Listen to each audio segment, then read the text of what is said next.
السلام علیکم ناظرین، وظائف دعا چینل میں آپ کو ایک بار پھر خوش آمدید کہتے ہیں۔ آج ہم رنج و غم دور کرنے کی دعا پڑھیں گے۔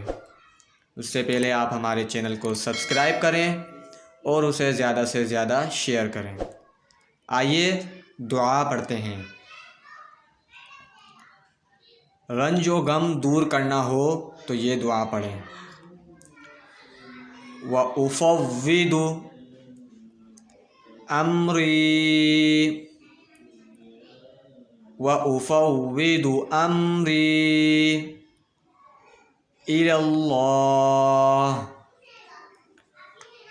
وَأُفَوِّضُ أَمْرِي إِلَى اللَّهِ إِنَّ اللَّهَ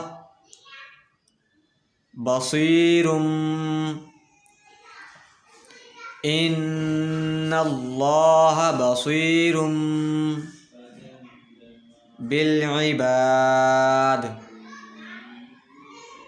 ان اللہ بصیر بالعباد۔